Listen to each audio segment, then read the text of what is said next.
Vanessa, the Crafty Gemini, and I'm back with day 10 of my 12 days of last-minute DIY gifts video series. In this tutorial, I'm going to teach you how to make my quick and easy project bag.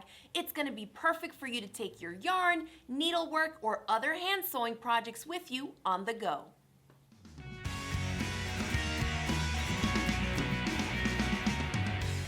Alright, so for this project, we are working with a home dec weight fabric, and that's home decor. It's 100% cotton, but it does have a little more body to it than, say, just a regular quilting cotton does.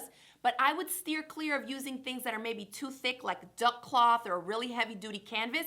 Because it has a drawstring closure, the thicker the fabric you use, the harder it's going to be to cinch it in, and you're not going to get as tight of a closure because you're going to be working with thicker, more heavyweight fabric. So keep that in mind when you're choosing fabrics for this cute little project bag tutorial. Then we're using drawstring closure. You can buy it or make your own. And that's pretty much it. Let's go over the supplies you'll need so you can jump right into making one. Let's have a look at the project bag here. You can see that it cinches closed with the drawstring. It also has a handle attached so that you can take it with you on the go. And the dimensions are going to finish about 9 inches tall by 11 inches across and about 5 inches here. But because it's fabric, right, we'll be able to stuff more in there than just a set dimension. So I'm going to call this a medium-sized project bag because of the dimensions and how much you can fit in here. I've even fit in my clear zipper pouch, about 4 or 5 balls of yarn, a finished washcloth. You can take really a lot of your yarn projects in this one project bag with you. Let's go over the materials. Super simple. A piece of home decor weight fabric, which has a little more body to it than a basic quilting cotton. So we're going to go with that. If you only have quilting cotton, I would recommend fusing one layer of cotton woven fusible interfacing to the quilting cotton, and then that will yield you the similar weight that the home decor fabric has. Then for the drawstring, you can use whatever you want to run through here. I'm using proper drawstring that I bought at my local fabric store. You can use ribbon, you can make your own. Whatever you want, you'll need about 80 inches in length of that. Then just your basic sewing supplies, rulers, something to cut your fabric down to size with. And I have cut my piece of fabric here to 15 inches by 24. If you're using a directional print, keep in mind that this is going to come up like this. So if you're working with something directional that you want to show, this is basically going to be the front or back of the pouch. So make sure that you cut your dimensions so that this part is oriented the way that you want it to finish. Because we're not lining this, the first step is going to be to flip it so pretty side is face down, and we're going to turn under all 4 edges by 1/4 of an inch. On this fabric, I find that it goes super quickly because it's 100% cotton and it's stiffer, so it holds the fold really, really nicely. So this will just take a few seconds to go around all 4 sides. If you find that the fabric you're using doesn't stay down, feel free to use a couple of dots of washable Elmer's glue to help keep it down. And don't put much, just a teensy bit. When you hit it with a dry iron, it will set the glue in place and that will hold your crease. So continue that to turn under 1/4 of an inch all 4 sides of your rectangle. The next step is on the short sides only. We're going to turn it under, okay, towards the wrong side by 1 inch. So from here, from where the fold is to this edge should be 1 inch. And I can eyeball it. If you want to use a ruler or a seam gauge, feel free to do that also. And then press that crease in place. And you'll do that to both short sides.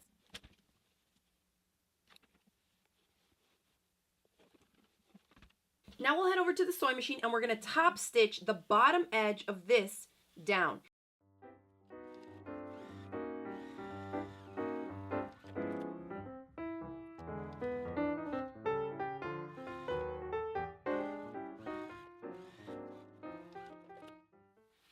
After the casings are stitched down, we're going to fold the entire thing, pretty sides touching, in half this way. Now we're going to stitch down the sides, but we're going to start and backstitch just below where the casings are. You don't want to stitch through these, then we won't have a hole to slip in the drawstring. So line these up, and right at the bottom of that seam line, you're going to backstitch to secure it, and you'll stitch straight down.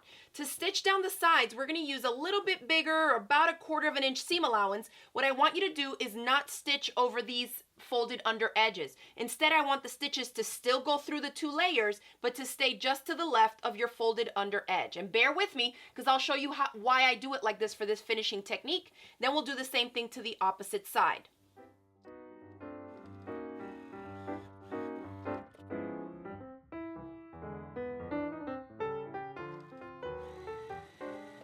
Now to conceal these raw edges, notice my stitching is there. It's all sewn together, okay? But the folded under edges are loose. We're gonna then fold back onto itself. So I come down to the bottom and I just flip that over. And I'm gonna flip these folded under edges a second time.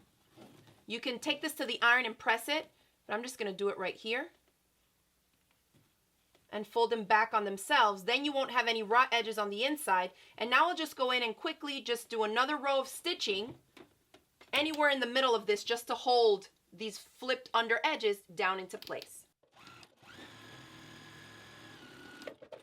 Like that. So we get a nice clean finish on the inside of our bag. We'll do the same thing to the other side.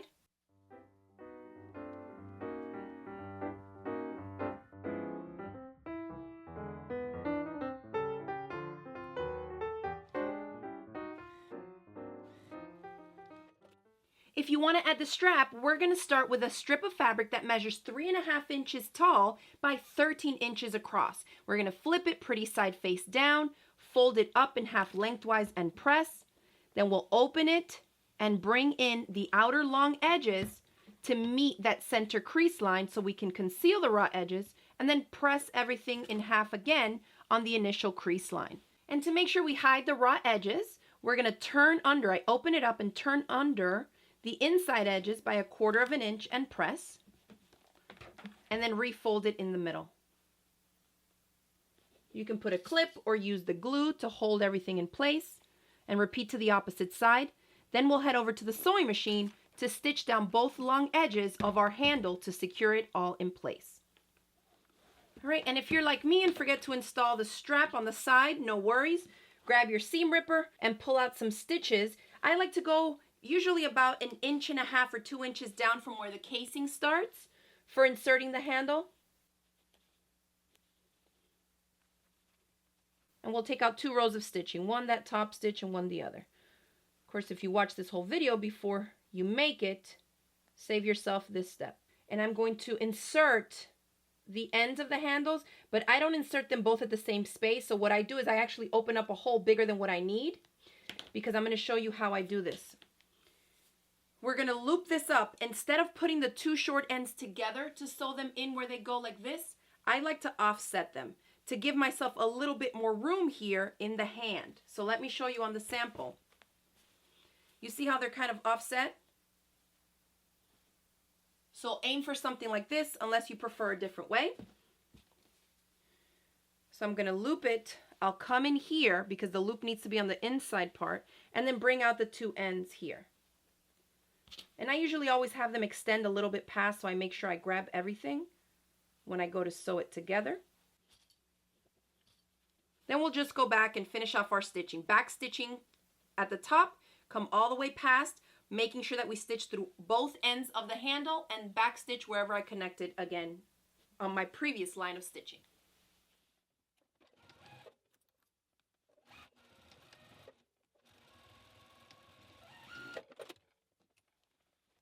All right, the handle is stitched in. Now let's box our corners. So I'm going to put my hand in here and run this side seam face up on my hand, and my fingers are all the way up in this corner. Then I'll pinch it here, and this is the triangle that we want to make. You want to have this center seam going right down the middle as best you can. Then we're going to take a ruler, and we want to measure 2 inches down from this outermost tip, and then draw a straight line across at 2 inches down from there. My ruler, 2 inches. And if your ruler has this 45-degree angle, it helps to make sure that you're doing it straight by lining up that angle with the black line, the 45-degree line on my ruler. So that's the line. We'll put a couple clips to hold it, and then we're going to stitch on that line, back stitching at the beginning and ends, but first let's do it to the other side also.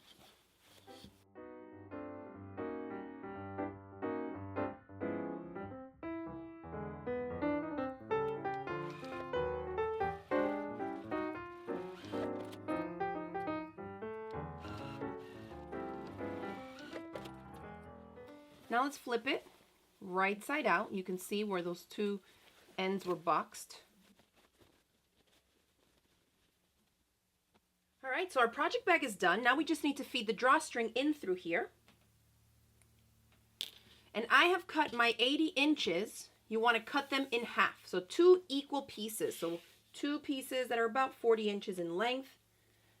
And to cut the drawstring, I like to just get a little bit of tape, and really any tape will do. At that halfway point, I'm just going to roll the tape. That's just going to keep the ends from just splaying out and unraveling on us. And then I'll just cut it in the middle. So each end gets a little piece of tape. Now you can use a bodkin or the ever popular method of just using a safety pin. We're going to run it through one end, close it up, and now we'll start on one side of our casing here. And you need to start on whatever side you go. You're going to go all the way through the back casing and come out, so that your 2 cut edges, these 2 with the tape on them, need to be coming out from this side. So we'll start there. And I'm just pushing the safety pin through, while with this hand I push the fabric onto it to make it go further in the casing. All right, so I came out here, go right in the next side, and continue.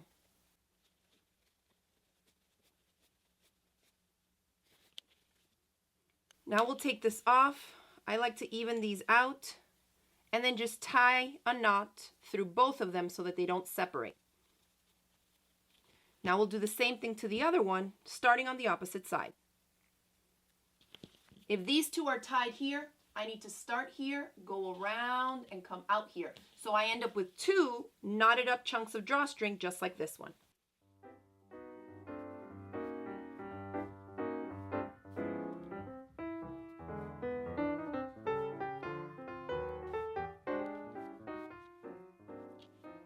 All right, and there is your little project bag. You can start filling it in with whatever supplies you're planning to put in there.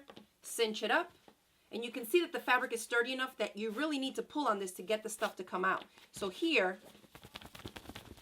it's not really going to open up on you. All right? And then you have your handle so you can take it with you on the go. All right, and that is it. A quick and easy way to whip up a project bag for yourself or for a loved one to keep other yarn projects in. I hope you enjoyed this video tutorial, and if you did, make sure to hit this video with a thumbs up below, share it across the different social media sites and with your crafty friends, and don't forget to click the subscribe button so you don't miss out on any of my future videos. Thanks again for watching, and I will see you tomorrow for day 11.